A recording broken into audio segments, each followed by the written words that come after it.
Diseminasi oleh Om Niwayan Swastiastu. Suwiningsih tentang model kompetensi guru. Terima kasih atas waktu yang diberikan kepada saya. Hari ini saya akan mendiseminasikan tentang model kompetensi guru. Ini sesuai dengan Perdirjen GTK 2626 2023.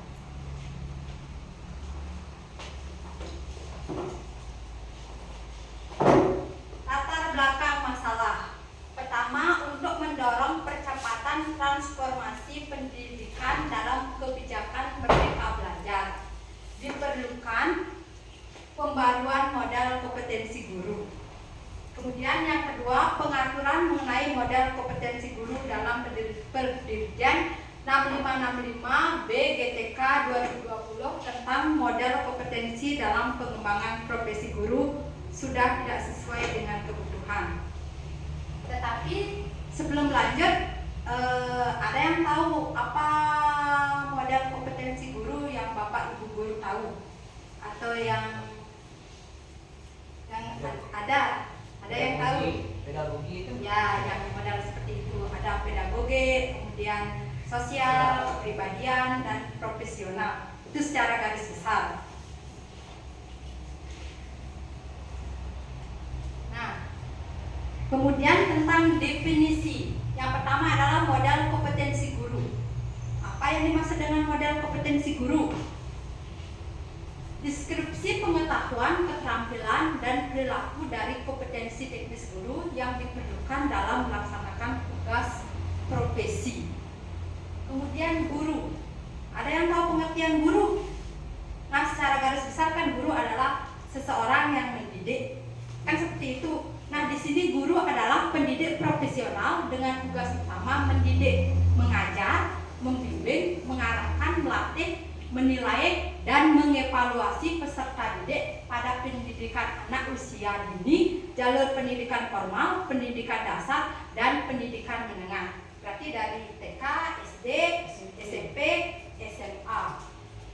Kemudian aparatur sipil negara atau ASN merupakan profesi bagi pegawai negeri sipil dan pegawai pemerintah dengan perjanjian kerja yang bekerja pada instansi pemerintah. Lanjut tentang kompetensi teknis. Kompetensi teknis adalah pengetahuan, keterampilan, dan sikap perilaku yang dapat diamati, diukur, dan dikembangkan yang spesifik berkaitan dengan teknis bidang teknis jabatan. Kemudian lanjut lagi. Model kompetensi guru digunakan sebagai acuan untuk pengembangan instrumen, pengembangan materi dan instrumen, dan lainnya. Nah, ini isi Perdirjen 2626.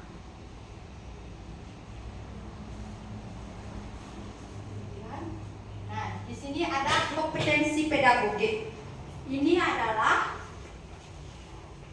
kemampuan mengelola pembelajaran yang berpusat pada peserta didik untuk mencapai tujuan pembelajaran. Kompetensi pedagogik ini terdiri dari 5 level. Nah, kita sebagai guru, kita berada di level mana? Di sini kita dapat melihatnya. Ya, yang pertama adalah level pertama, memahami konsep lingkungan belajar yang aman dan nyaman bagi peserta didik. Di sini kita memahami strategi pembelajaran efektif dan strategi asesmen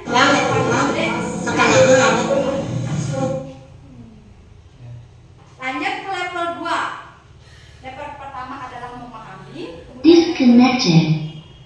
Level kedua adalah melakukan.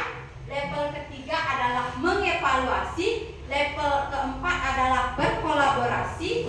Kemudian level kelima adalah membimbing rekan sejawat. Nah, di sini di profesional ini kita sudah bisa membimbing teman sejawat kita. Berarti kita sudah bisa, kemudian kita bimbing teman kita yang belum bisa. Ya, sebelum lanjut, ayo kita tepuk semangat dulu.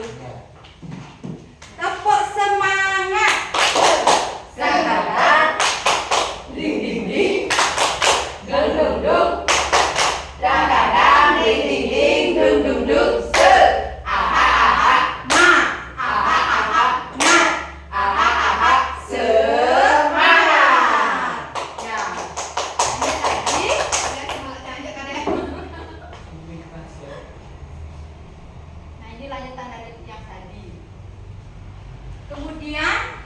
di kepribadian. Tadi kan level pertama, di model pertama kan pedagogi. Kemudian yang kedua di sini kepribadian. Kemudian ketiga ada sosial. Nah, di sini ada pengertian masing-masingnya ya. Di kompetensi pedagogi tadi sudah saya jelaskan. Sekarang lanjut ke kompetensi kepribadian.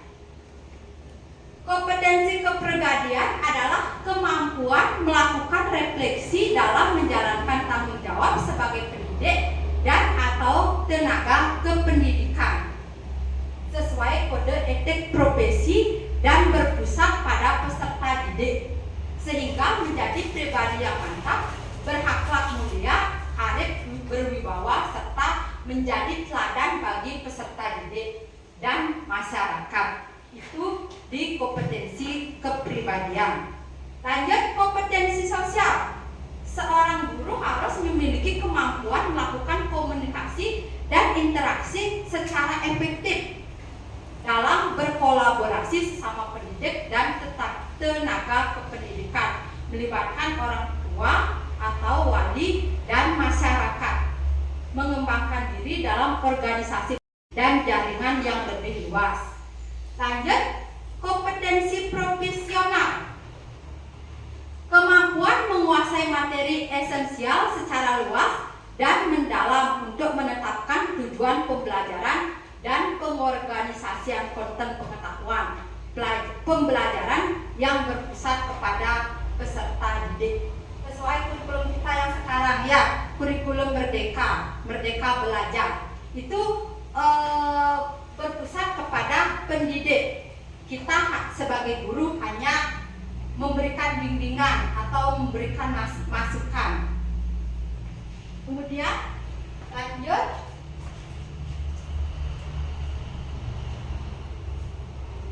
Nah, rincian kompetensi dan indikatornya. Di sini ada 12 indikator dan 41 subindikator.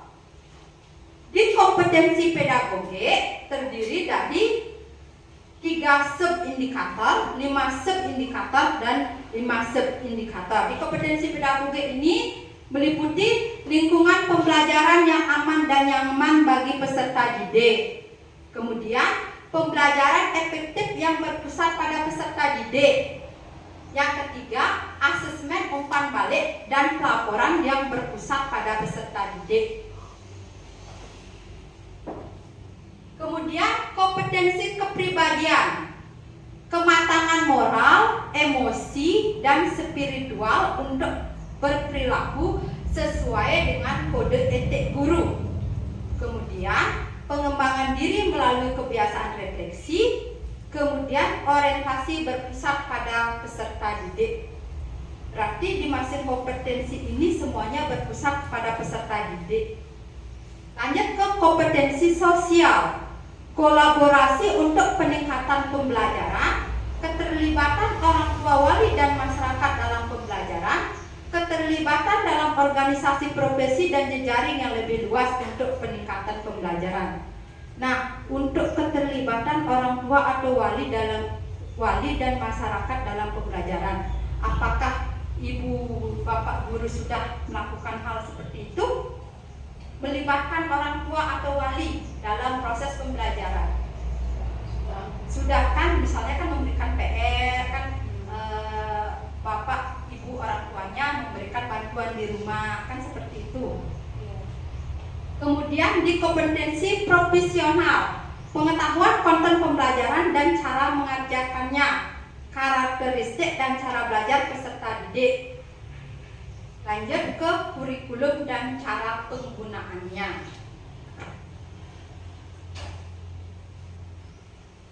Level kompetensi, level paham, level dasar, menengah, mumpuni, dan ahli. Ini adalah level-level guru ya. Kita berada di level mana? Apakah kita hanya berada di level 1, hanya memahami saja? Ataukah kita sebagai guru ada di level 2, dasar, menerapkan? Atau di menengah, mengevaluasi, merancang? Nah, kita harus bisa menilai diri kita sendiri. Kita berada di level mana? Apakah dasar, paham? Apakah paham, dasar, menengah, mumpuni, atau ahli? Kalau paham, memahami, kita hanya bisa memahami, memberikan teori-teori saja kepada anak didik kita. Kalau menerapkan, ada di dasar. Menerapkan pengetahuan tentang prinsip-prinsip teori dan praktek. Kita sudah menerapkan, misalnya. Kemudian kalau menengah, kemampuan guru mengevaluasi dan merancang perbaikan terhadap pengetahuan tentang prinsip-prinsip teori dan praktek. Berarti kalau merancang kan baru membangun seperti itu. Mengevaluasi, kalau mengevaluasi ini kan apa? Menilai.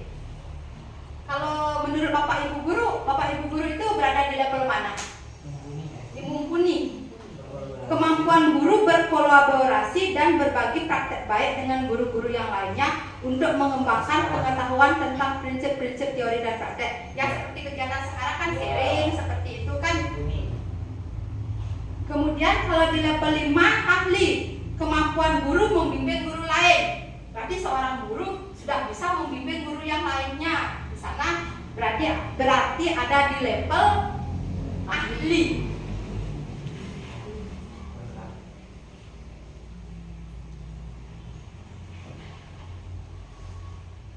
Nah, ini contoh-contohnya ya. Kalau contoh kompetensi pedagogik, misalnya kalau di level 1, contohnya memahami penting dan manfaat lingkungan pembelajaran yang aman dan nyaman bagi peserta didik. Memahami kan kita hanya memahami pentingnya lingkungan yang bagus untuk pembelajaran anak-anak. Kemudian di level 2 menerapkan, sudah menerapkan di sana sama seperti yang tadi ini. Ini kompetensi sosial. Contoh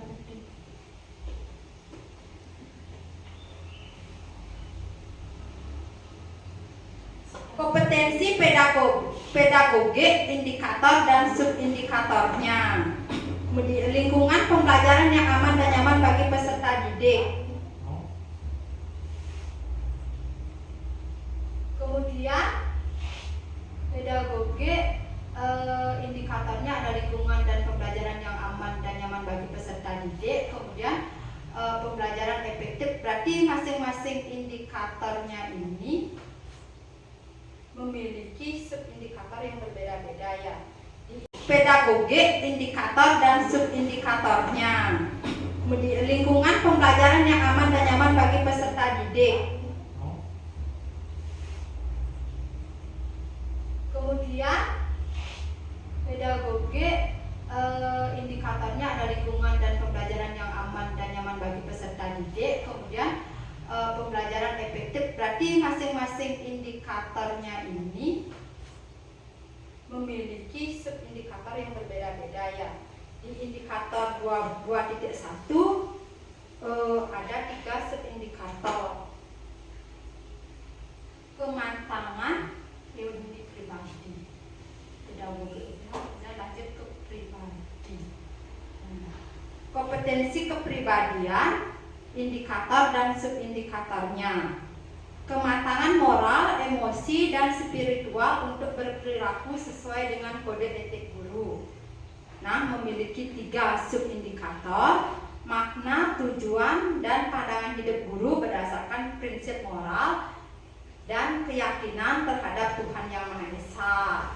Pengelolaan emosi dan menjalankan peran sebagai pendidik. Sebagai pendidik kita harus bisa mengelola emosi kita, harus bisa sabar.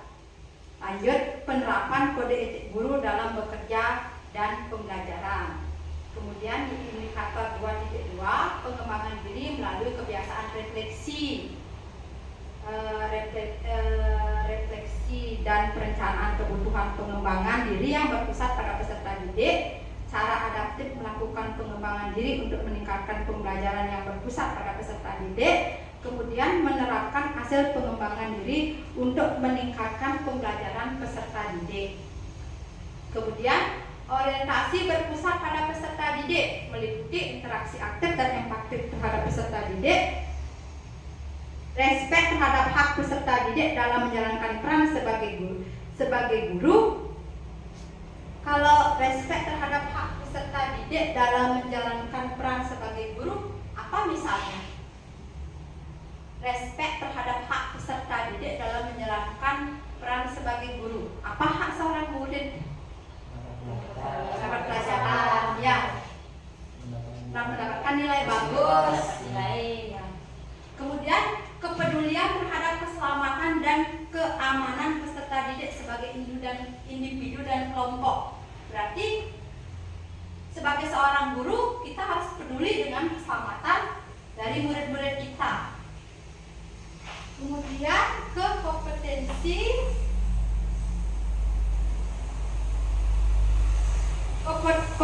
sosial. Kolaborasi untuk meningkatkan pembelajaran.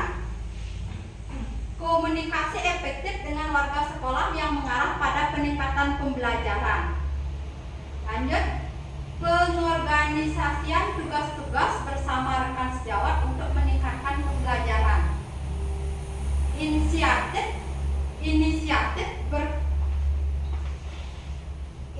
Inisiatif berkontribusi untuk mencapai tujuan bersama dalam meningkatkan pembelajaran. Kemudian di indikator kedua, 3.2, keterlibatan orang tua atau wali dan masyarakat dalam pembelajaran. Ini seperti yang tadi kita sudah bahas. Pendampingan orang tua atau wali dalam mendukung pembelajaran di rumah yang berpusat pada peserta didik seperti pemberian PR atau pekerjaan rumah. Kemudian pelibatan pengetahuan keahlian dan perspektif orang tua atau wali dan masyarakat dalam pembelajaran yang berpusat pada peserta didik. Kalau yang seperti ini biasanya apa ya? Melibatkan orang tua, melibatkan dalam pengetahuan, pelibatan pengetahuan, keahlian dan perspektif. Misalnya kan, kalau misalnya di sekolah ini kan ada ekstra tari, kan melibatkan orang tua itu kan yang memberikan, yang mengajar ekstra gitu. Di sini sudah termasuk itu keterlibatan orang tua.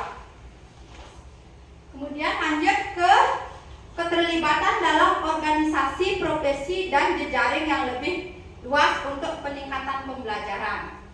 Berpartisipasi pada beragam peran untuk pemecahan masalah pembelajaran dalam organisasi, profesi, dan jejaring yang lebih luas. Berbagi praktek baik dan karya untuk meningkatkan pembelajaran yang berpusat pada peserta didik dalam organisasi dan jenjang yang lebih luas.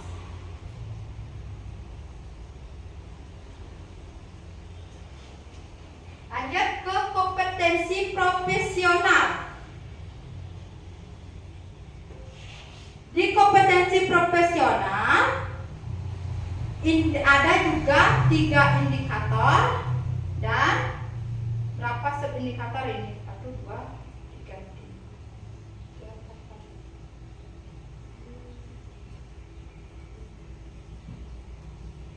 Ada 12 subindikator.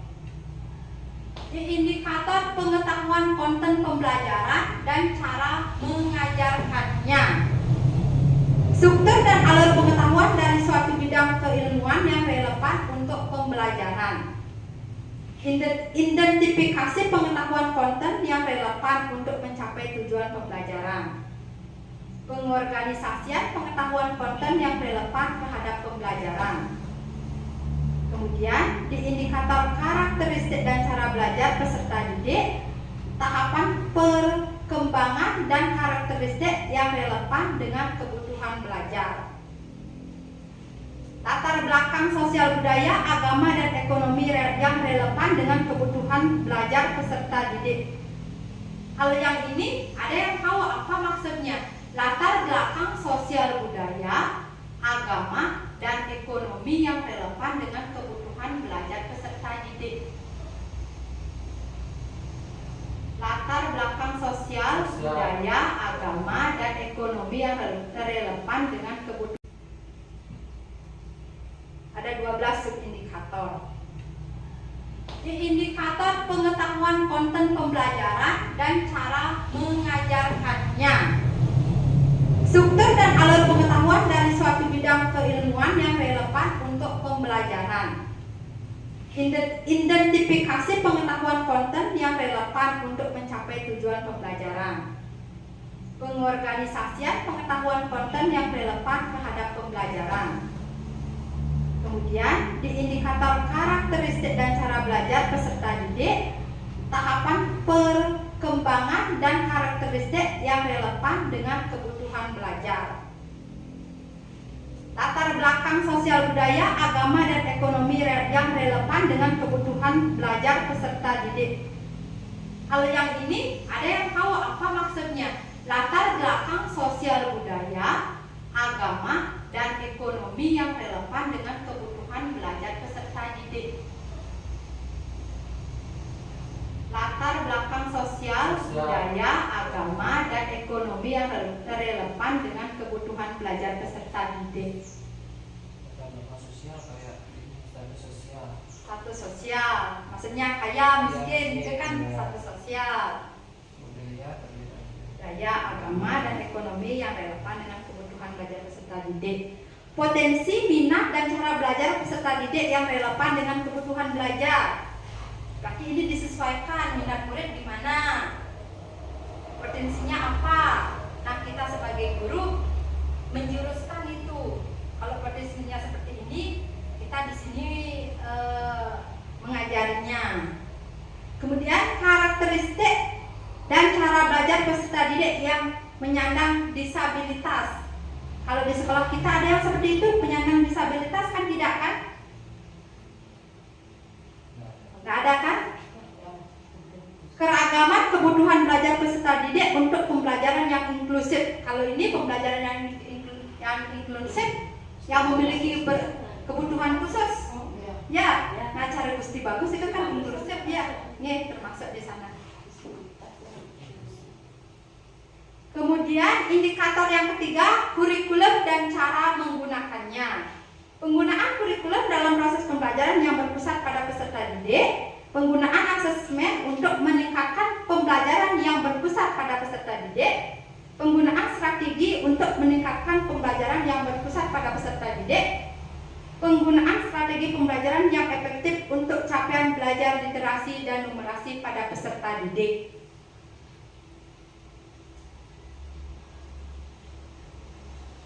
Di kompetensi kepribadian, subindikator kompetensi, refleksi, dan perencanaan kebutuhan pengembangan diri untuk meningkatkan pembelajaran yang berpusat pada peserta didik. Di level pertama, memahami. Di level kedua, melakukan. Di level ketiga, mengevaluasi. Di level keempat, berkolaborasi dengan teman sejawat. Yang kelima, membimbing rekan sejawat untuk dapat melakukan refleksi. Nah, ini sama juga seperti tadi. Nah, kalau yang ini modal kompetensi guru perjenjang jabatan. Kalau misalnya di modal pedagogik, sekarang misalnya gurunya ahli pertama, muda, madya, utama.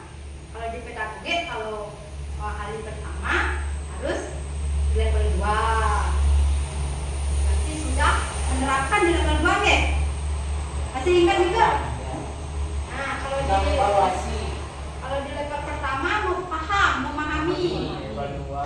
Kalau di level 2 menerapkan. Di level 3 mengevaluasi. Di level 4 berkolaborasi. Di level 5 membimbing. Nah, kalau di Hali Muda sudah berada di level 3. Berarti sudah bisa mengevaluasi. Kalau di Hali Madya sudah ada di level 4. Sudah mumpuni berarti. Ya, kalau di ahli utama berarti sudah membimbing.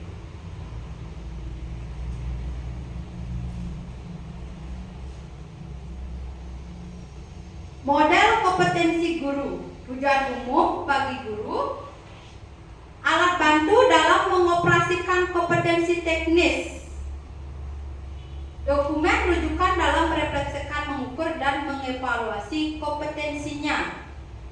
Tujuan khusus bagi instansi pembina dalam merancang desain pengembangan kompetensi guru, pengembangan instrumen pemetaan kompetensi bagi kepala sekolah dan pemangku kebijakan sebagai tolak ukur dalam pengelolaan kinerja.